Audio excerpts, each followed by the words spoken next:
Em artigo publicado no Brasil 247, a jornalista Hildegard Anjo fala que as relações de Deltan Dallagnol com Sérgio Moro ficaram estremecidas. Para falar com a gente sobre essa questão, nós conversamos agora com a própria Hildegard Anjo, também conhecida como Hilde Anjo, que vai falar aí desta apuração, deste artigo. Lembrando, Sérgio Moro, ex-juiz da Operação Lava Jato, Deltan Dallagnol, procurador, enfim, tido como a República do Paraná. Hildegard, tudo bem? Prazer te receber aqui no Revista Brasil TVT. Seja bem-vinda. Obrigada, prazer meu estar com vocês, companheiros. Maravilha. Hildegard, quem leu o teu artigo no 247 ficou se perguntando, nossa, mas como ela, nossa colega jornalista, para quem é jornalista especificamente, conseguiu fazer essa apuração, os detalhes dela, porque ela traz momentos distintos aí, que lembra a história da Operação Lava Jato, do então juiz Sérgio Moro e Deltan, que eram muito próximos. E agora você fala que esta relação está estremecida. Fala pra gente. Você sabe, houve um colunista brasileiro que cunhou uma frase que é muito conhecida, que em sociedade tudo se sabe. E na política também tudo se sabe. E a gente tem que preservar as fontes, mas o fato pode ser atestado. O Dallagnol ficou bem ressabiado em ver que o seu nome foi citado numa conversa gravada pelo Tacla Duran, que é daqueles áudios e vídeos apresentados pelo Tacla Duran, do Moro com Zucoloto, em que o Moro, depois deles discutirem aquele assunto das denúncias do Tacla Duran, o Moro falou: temos que levar isto ao Deltan Dallagnol, ele precisa ficar sabendo disso. Então, o Deltan diz, segundo ele, que ele foi colocado ali como Pilatos no credo, e agora ele estava também incluído nessa investigação, né, nesse inquérito, no inquérito. E isso o deixou muito descontente com seu ex-parceiro, ou comparsa, ou como vocês preferirem chamar. É isso que eu sei. Dia, hora, telefone, eu não sei. Mas já sabe Mas você bastante sabe coisa. que a gente constrói uma carreira em cima, muitas vezes, quem faz colunismo, eu fiz isso muitos anos, em cima das fontes.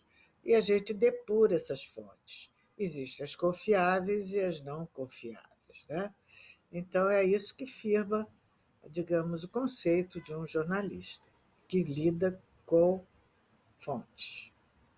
E agora, falando um pouco desses meandros dessas relações, nós temos, nessa última semana que passou, também um novo adiamento do depoimento do Tacla Duran, um outro depoimento que estava marcado para terça-feira, mas foi adiado mais uma vez.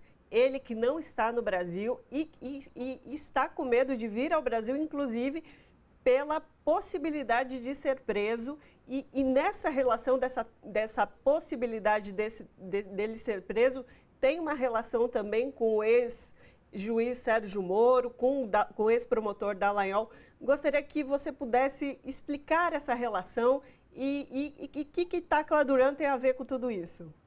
Você sabe de uma coisa? Eu acho que o principal e o que deve ser colocado em pauta é a instabilidade que é criada em torno deste governo pelas milícias bolsonaristas, milícias políticas bolsonaristas e pela grande mídia.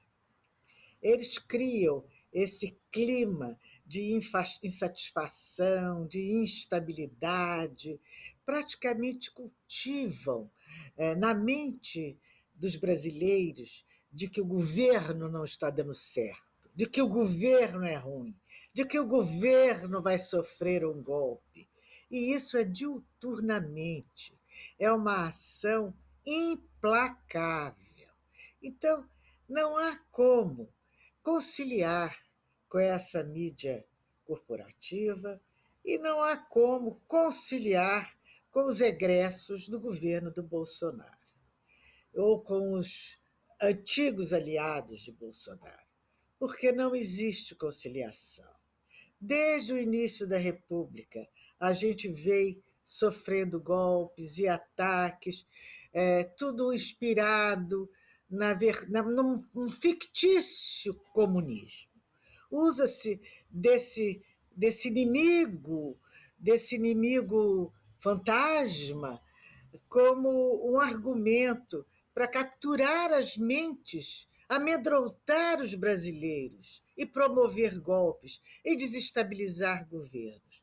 Isso nós temos visto continuamente. Então, eu acho que o Lula ele tem que assumir isso, assumir que esta mídia corporativa não vai lhe dar colher de chá, não vai lhe dar trégua, porque se ele não fizer o que ela deseja, que é priorizar os interesses do mercado financeiro e não do povo brasileiro, e não do Brasil, e não da democracia, eles vão atuar insistentemente, continuadamente, para desestabilizar o governo Lula, aliados à extrema-direita, aliados a quem for. E hoje você acessa os TikToks, os memes, chamando Lula de ladrão, se multiplicam como peixinhos no mar. É impressionante. E o Ministério Público Federal, que nada faz. Você pode ofender, hoje, você pode ofender desta forma e criar um conceito mentiroso em torno da pessoa que significa o Estado democrático, respaldado por votos. Não pode. Então, toda essa estrutura tem que ser desmontada. Então, eu, se fosse o Tacla Duran, também não viria. Eu não viria, enquanto eu não sentisse que a nossa democracia está respaldada por toda a estrutura do Estado Democrático de Direito e que eles não têm possibilidade de tirar o Lula como eles pretendem, caso ele não faça tudo que eles querem. Não foram eles que foram eleitos.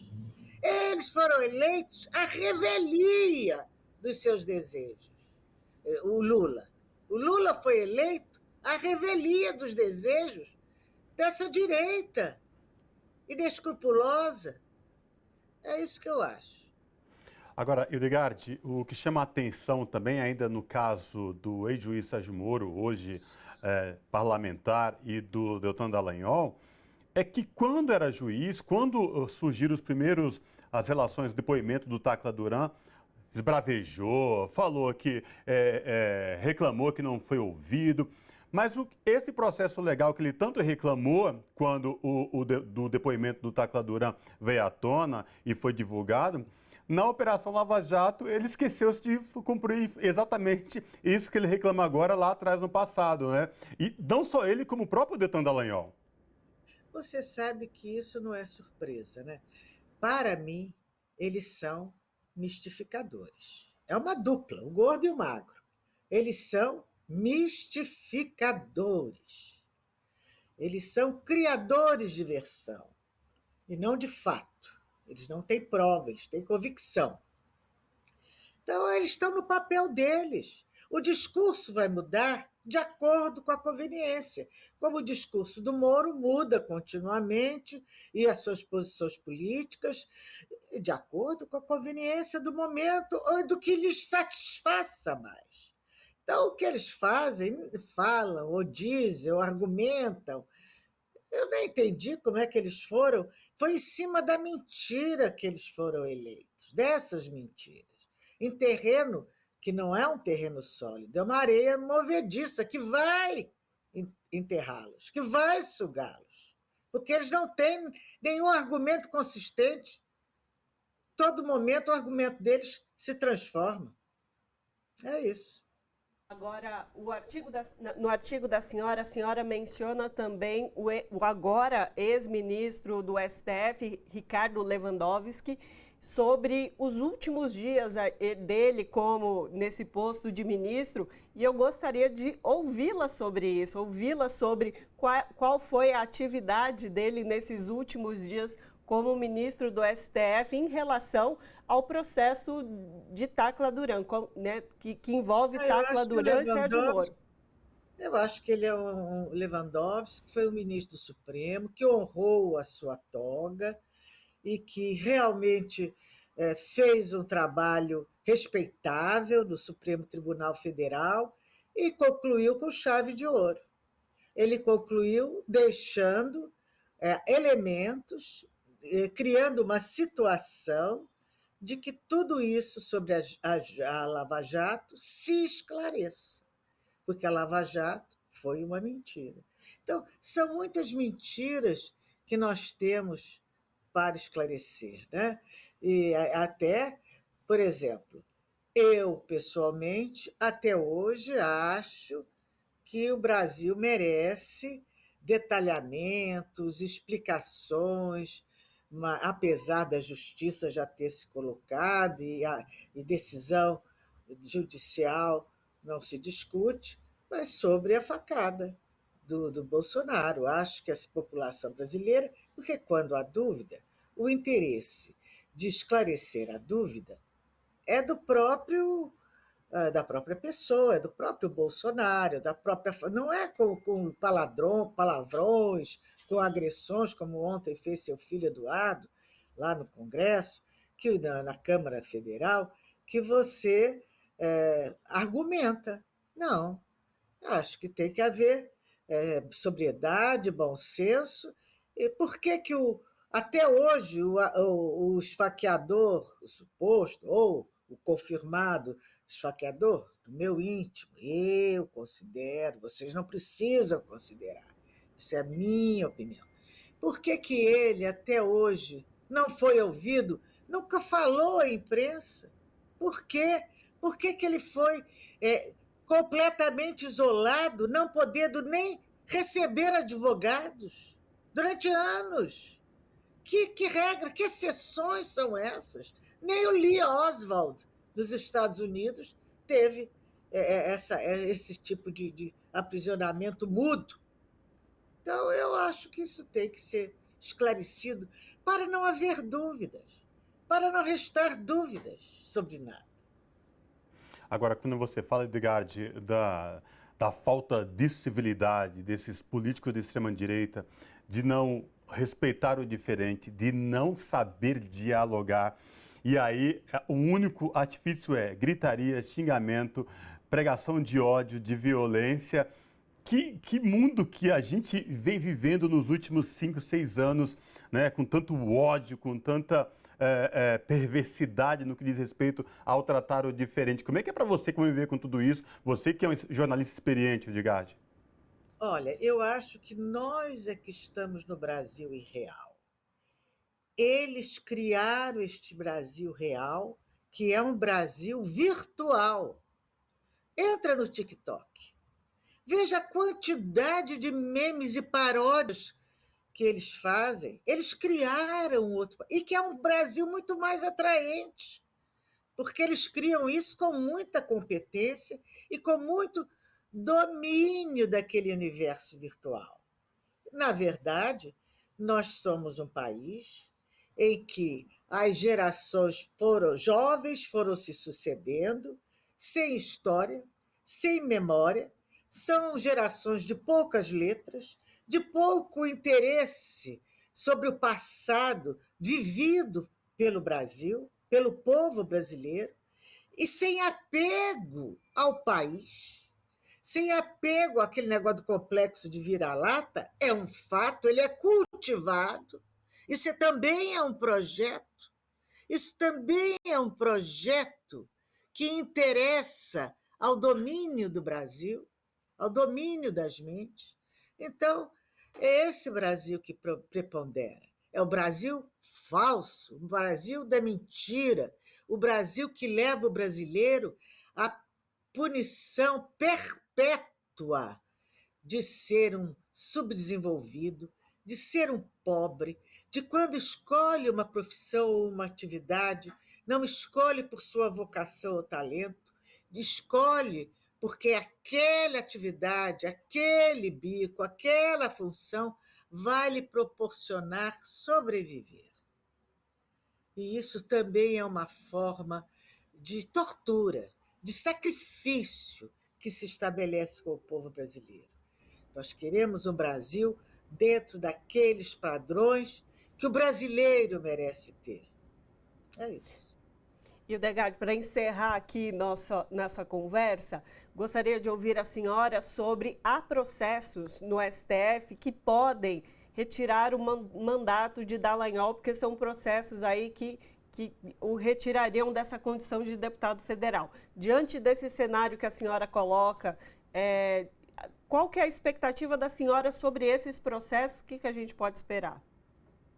Eu espero que o STF faça o seu serviço bem feito, porque vocês viram que na época da Lava Jato e mesmo na época do Mensalão, que eu chamo de mentirão, o STF pisou na bola. O STF tomou decisões baseadas em, como disse aquela ministra, a nomenclatura, não tenho provas, mas a nomenclatura me permite, né? Nomenclatura legal. Então eu quero que o STF agora saia dessa espiral que aprisionou o Brasil durante tanto tempo, num oceano de erros e mistificações, retrocesso, desmonte, destruição, e haja que ele volte a ser o grande STF. Perfeito, conversamos com a jornalista Hildegard Angel. Muitíssimo obrigada pela sua participação conosco aqui no Revista Brasil TVT. Eu que agradeço a vocês esse convite, esses momentos aqui passados com vocês. Abraço. Abraço.